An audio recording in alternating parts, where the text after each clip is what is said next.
बिस्मिल्लाहिर्रहमानिर्रहीम। Dear students, हम abstraction और क्लासेस पढ़ रहे हैं जिसके अंडर हमने इनहेरिटेंस का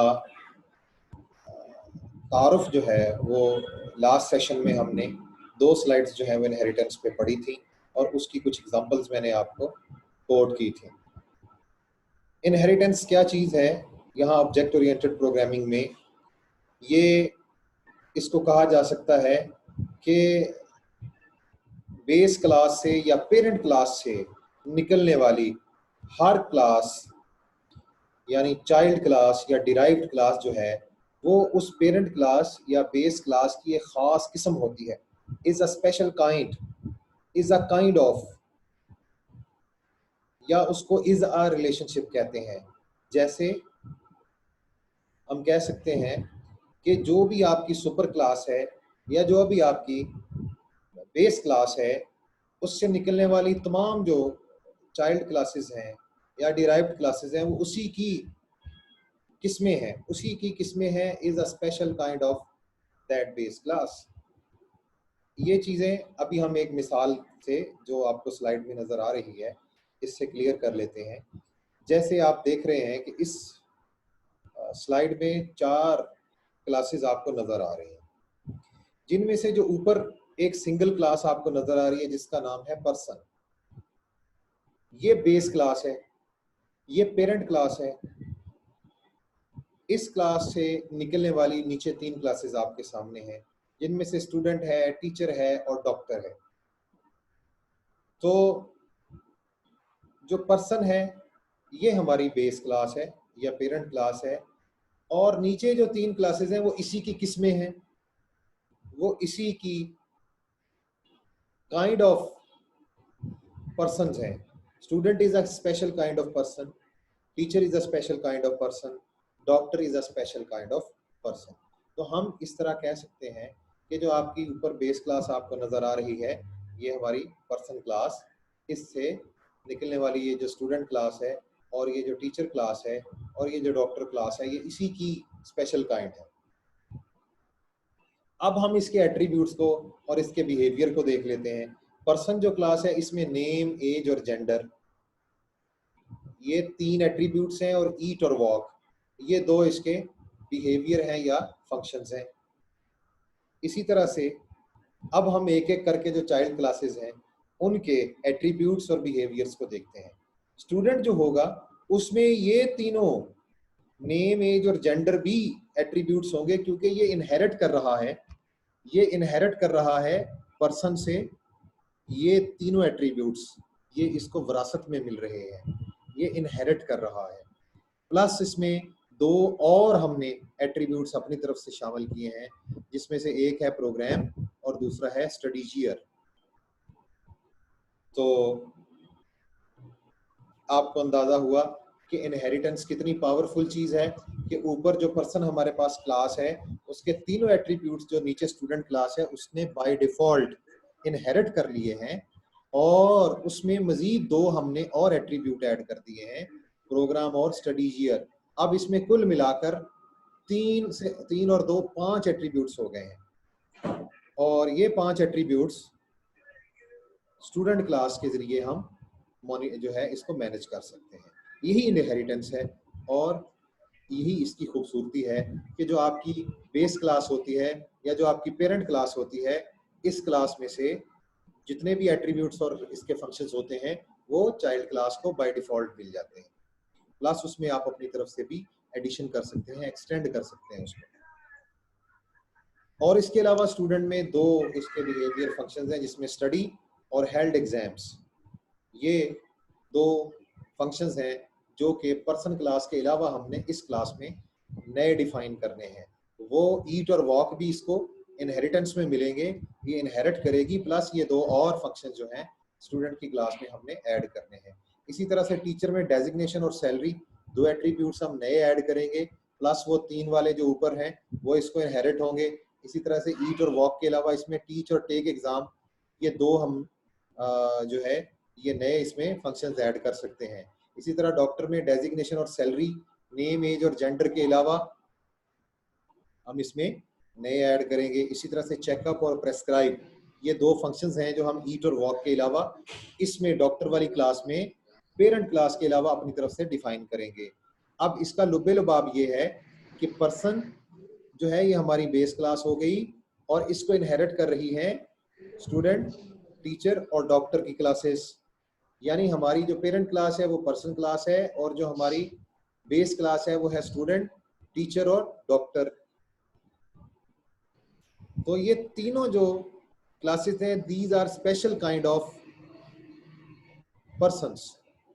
These can be called is a special kind of person. तो इसी को इनहेरिटेंस कहते हैं। अब हम देखते हैं कि नीचे हम दूसरी आपके सामने स्लाइड जो आपको नजर आ रही है इसको देख लेते हैं। शेप की इसमें क्लास जो है वो पेरेंट क्लास है और उससे तीन क्लासेस जो हैं वो इनहेरिट कर रही हैं, सर्कल, लाइन और ट्राइंगल।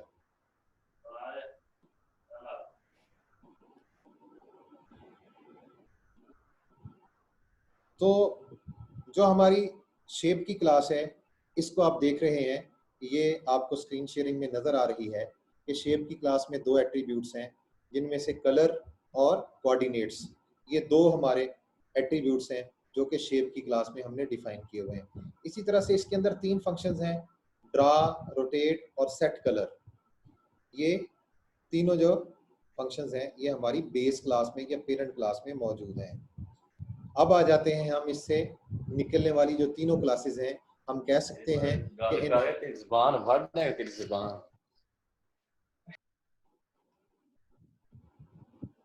इसमें जो हमारी तीनों क्लासेस हैं हम कह सकते हैं कि circle is a special kind of shape, line is a special kind of shape and triangle is a special kind of shape.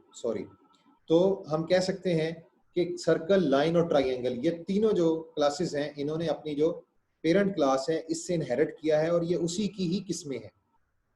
हाँ, ये अलग बात है कि सर्कल भी एक शेप है और लाइन भी एक शेप है और ट्राइंगल भी एक शेप है, लेकिन इन तीनों का, सर्कल का, लाइन का और ट्राइंगल का, इनका आपस में बड़ा डिफरेंस है। आपको पता है मुसल्लस, दायरा और एक खत, सर्कल, लाइन और ट्राइंगल, ये तीनों देखने में अलग अलग शेप्स हैं, लेकिन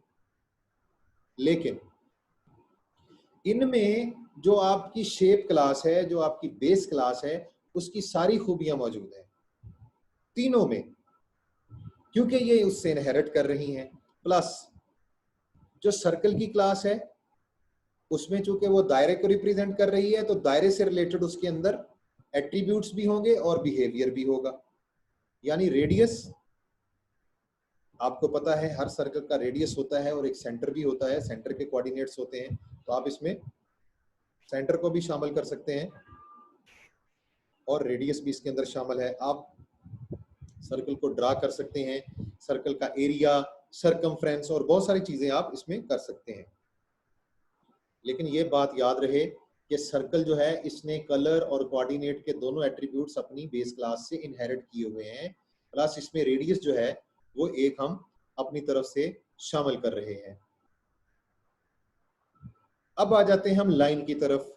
लाइन को आप देखें, लाइन में आपको पता है हर खत की या लाइन की एक लेंथ होती है, तो लेंथ इसमें एक एक्स्ट्रा एट्रीब्यूट है जो पर्टिकुलरली इस क्लास के अंदर नया डिफाइन किया गया है, प्लस बाकी जो एट्रीब्यूट्स हैं उसने शेप क्लास से वो है इनहेरिट किए हुए हैं। इसी तरह से हम ट्राइंगल की बात कर लेते हैं। तो ट्राइंगल जो है उसने भी तमाम चीजें जो हैं वो शेप क्लास से इनहेरिट तो की हैं, लेकिन आपको पता है कि ट्राइंगल्स जो हैं उनकी किस्में होती हैं, ठीक है, राइट एंगल ट्राइंगल्स होती हैं, ऑब्ट्यूज होती हैं, एक्ट्यूज होती हैं, एक्यूट एंगल ट्राइंगल्स होती हैं और रिफ्लेक्स ट्राइंगल्स होती हैं। यानी कायमतुज़ ज़ाविया मुसल्लस अगर आप उर्दू मीडियम से हैं, हादा ज़ाविया मुसल्लस, मुनफरजा ज़ाविया मुसल्लस, वो जिसका 90 का ज़ाविया हो, एक ज़ाविया, उसको कायमतुज़ ज़ाविया मुसल्लस यानी राइट एंगल ट्राइंगल कहते हैं। जिसका 90 से कम हो वो एक्यूट एंगल या हादा ज़ाविया, जिसका 90 से ज़्यादा हो एक ज़ाविया उसको हम ऑब्ट्यूज यानी मुनफरजा जाविया ट्राइंगल कहते हैं। तो ट्राइंगल की किस्में हैं, इसलिए इसमें एक एंगल का एट्रीब्यूट नया शामिल किया गया है, प्लस इसने अपनी जो बेस क्लास है उससे वो सारे एट्रीब्यूट्स जो हैं वो इसने इनहेरिट किए हैं।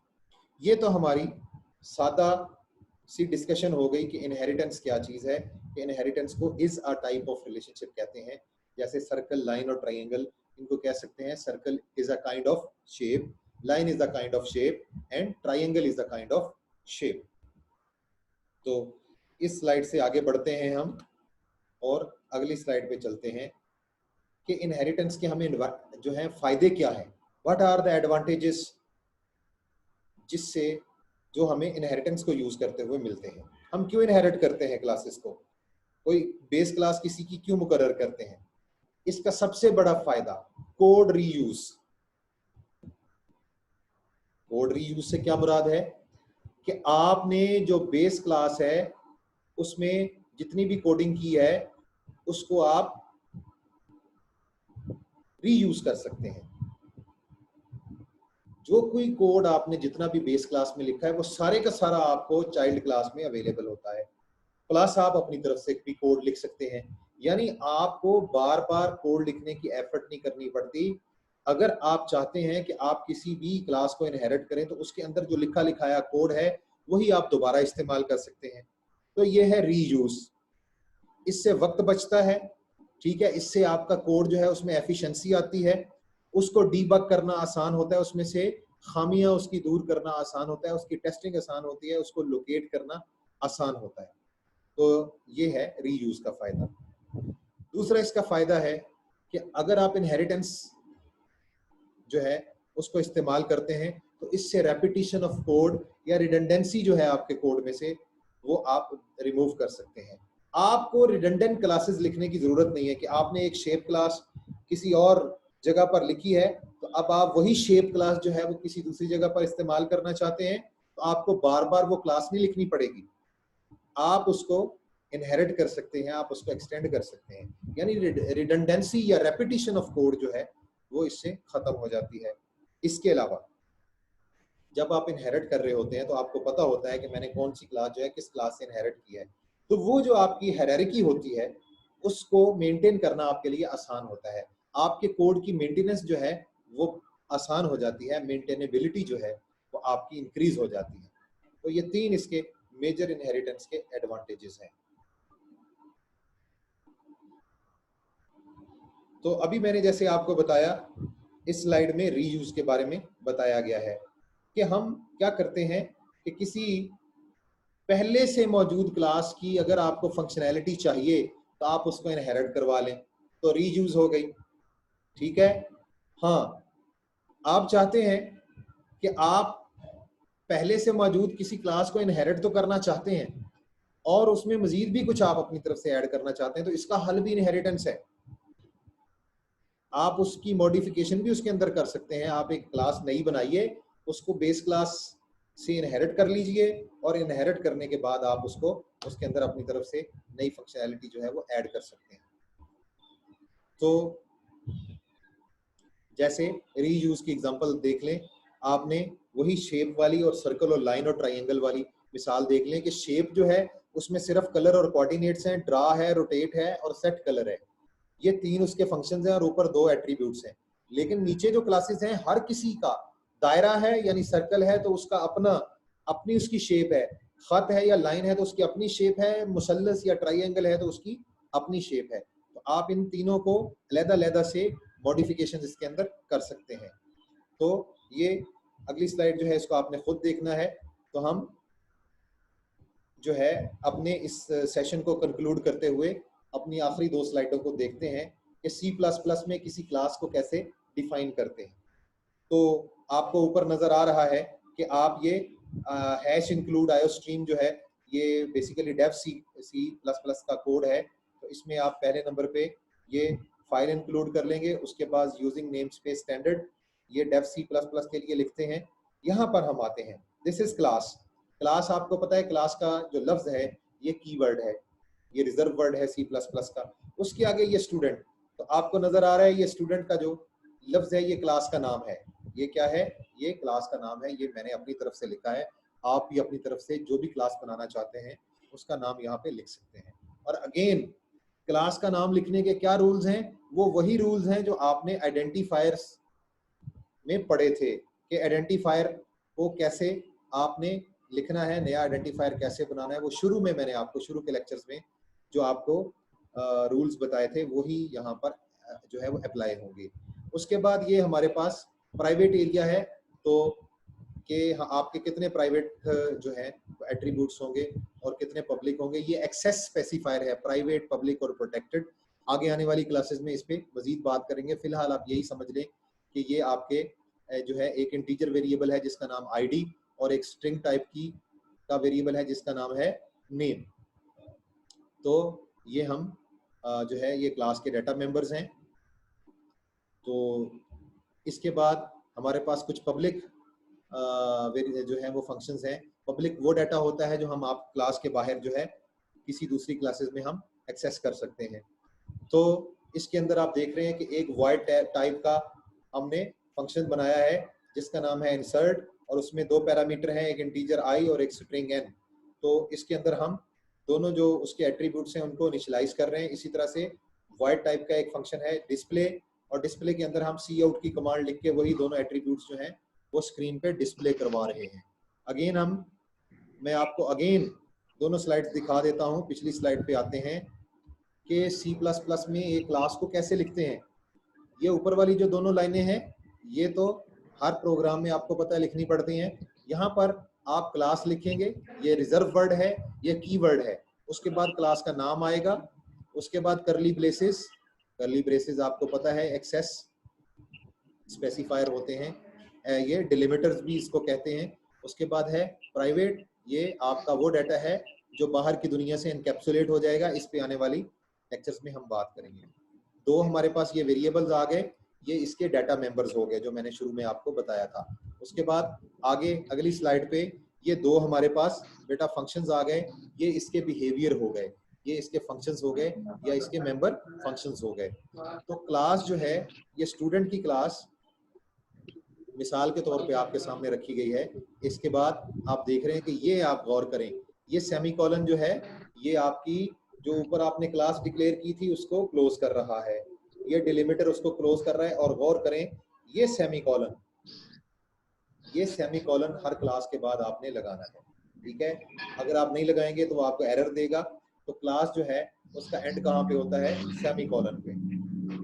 तो मैं उम्मीद करता हूँ कि आज का हमारा ये जो सेशन है ये आपके लिए बड़ा यूजफुल रहा होगा। आज हमने इनहेरिटेंस पे बात की है और इसके अलावा हमने एक जो है सैंपल क्लास वो आपको मैंने दिखाई है। तो अभी मैं इसकी रिकॉर्डिंग ऑफ कर रहा हूँ और आपसे अगर कोई क्वेश्चंस हैं तो ले लेते हैं जी।